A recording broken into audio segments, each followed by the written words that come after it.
everyone, Steve Silcock at Remax Heritage here, giving you an update on real estate in Four Corners for July 2025.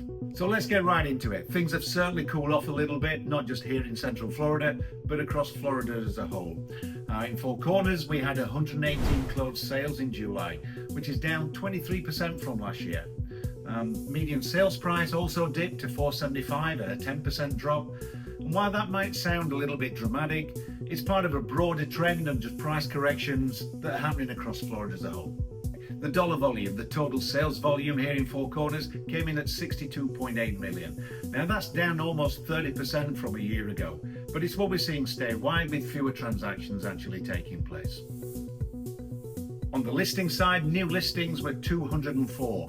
That's almost 9% down from a year ago. And pending sales are also down just over 5%, with new pending sales of 118 across that Four Corners area.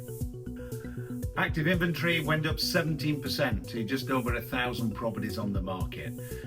With more homes coming to market and sales times taking longer, inventory is going to increase as our market softens just a little bit. From an economic point of view, this is more than just about pricing. It's high interest rates, inflation, and general uncertainty in that market.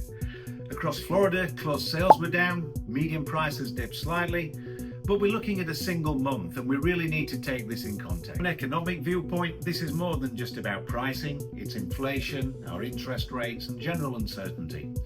If we actually look at the trends that are happening in the market, because a 1 month snapshot just doesn't tell that story.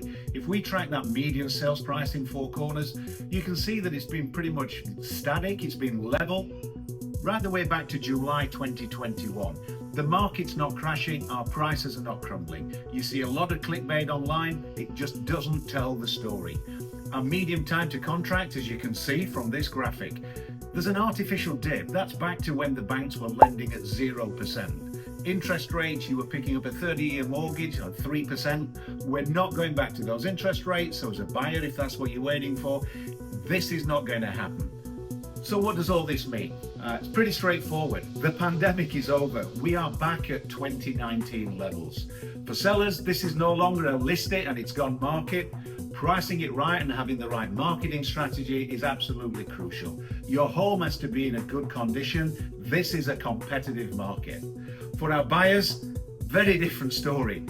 This is a great time to negotiate. We've got more options on the market, and unlike back in the pandemic, you can actually go back and see that home tomorrow. The chances are it's going to still be there on the market. You're going to have more choice. You're going to get the opportunity to buy the home that you want. So whether you're buying or selling, or you're just curious about the housing market, I'm here to help you analyze and navigate through the changing market that we see here in Central Florida. Four Corners is the area that we specialize in. Reach out at any time, and I'll see you next month for an update with the figures in August.